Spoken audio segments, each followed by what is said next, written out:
Bonjour, moi c'est Leslie Olivia, j'ai 20 ans et je suis actuellement à Londres où j'ai décidé de venir étudier, de m'installer.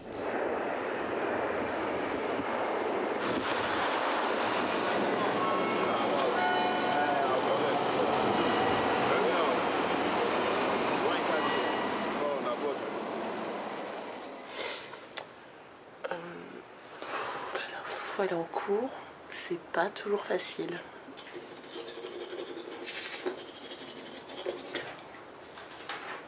Il fait assez beau aujourd'hui, donc je suis contente. Ça me donne envie de m'habiller avec des couleurs assez vives. Joli, hein? Bisous Reb, j'y vais. J'ai passé un bac scientifique en France. Je l'ai obtenu à 17 ans et ensuite j'ai tout simplement décidé de partir à l'aventure.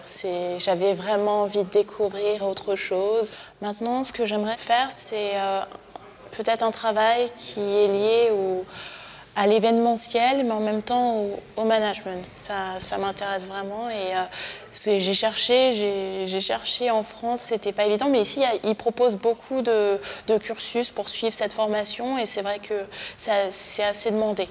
Maintenant, je m'apprête à aller prendre mon DLR. Espérons que j'arrive à l'heure en cours quand même, parce que j'aimerais pas arriver en retard. Et on va essayer d'y aller. Je ne suis pas partie via un programme ou un cadre particulier, mais j'y suis allée de moi-même. J'ai opté pour un prêt étudiant pour couvrir toutes les dépenses, d'une part de mes études et ensuite mes dépenses de la vie quotidienne.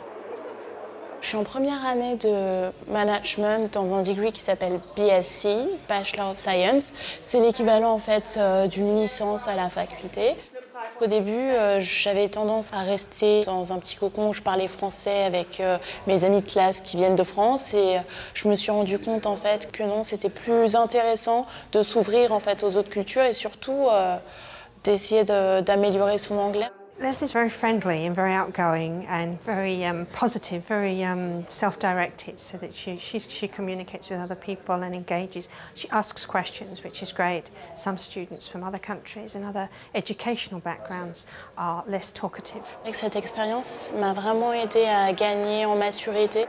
Il y a beaucoup de responsabilités à prendre en compte, comme vivre dans un appartement, payer des factures ou encore des choses très simples comme être ponctuel en fait qui s'avère être très importante et je trouve que cette expérience ça m'a permis de me rendre compte en fait que j'étais beaucoup plus forte que je ne le croyais.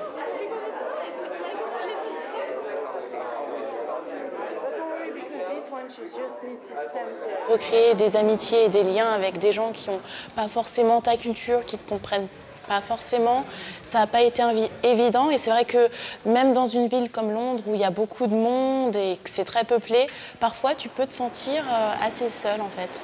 L'Angleterre a un point fort, particulièrement Londres, qui est très peuplé, qui est très diversifié. On a tendance à moins se focaliser sur la religion d'une personne ou de son ethnie, mais plutôt vraiment voir le côté positif de cette personne. Qu'est-ce que cette personne apporte à la société en fait. Alors nous voilà, on est à Londres. Coucou. Ça va, vous allez bien? On s'apprête à aller boire un petit verre entre copines. Les jeunes et particulièrement les filles, ce que je leur conseillerais, c'est vraiment de se donner l'opportunité de voyager sans avoir de peur ou de crainte parce que c'est qu'avec une forte personnalité et des changements qu'on réussira peut-être à éradiquer les clichés en fait.